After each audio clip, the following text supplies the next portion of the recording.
Want met 10 scootjes dit jaar wordt het deelnemersveld heel iets lietser. De strontrace is een zwiere race en vraagt een soort van de bemanning en ook van het schip.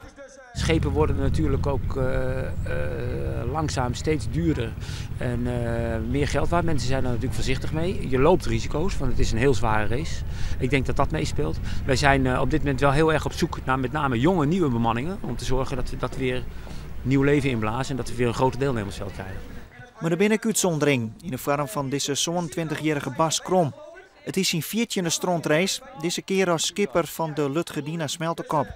Je weet hoe zwier het is, want je bent toch gauw 50 uur non-stop onderwijs. En later is dan samen maken. Ja, het weinig slapen en dan moet je toch, ja weet je, als je in het donker IJsselmeer over gaat met heel veel wind, dan raak je zomaar de weg kwijt. En als het dan nevelig is, nu is het hier nevelig hier binnen, buiten schijnt het op te klaren. Ja, je raakt zomaar de weg kwijt als je de snelheid niet goed inschat. En, GPS hebben we niet, dus we moeten het allemaal maar doen op de dingen die er zijn, zeg maar. En dan om 1 uur gaat het los. Bij hulp van het publiek worden de skippen de IJsselmar opgeholpen. Op Nijwaarmond, maar meer waar in het fruitjog.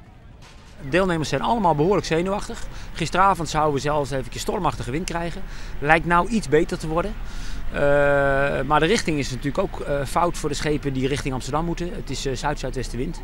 Dus we moeten waarschijnlijk in een donkere nacht moeten we er tegenin kruisen. Dus iedereen heeft wel een beetje de zenuw in de broek nou. U ook? Ik ook.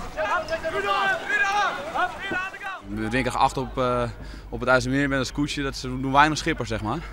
En, ik ben er wel een die zo gek is om het wel te doen. Ja, de spullen moeten wel heel blijven. Je bent gewoon je lot overgelaten.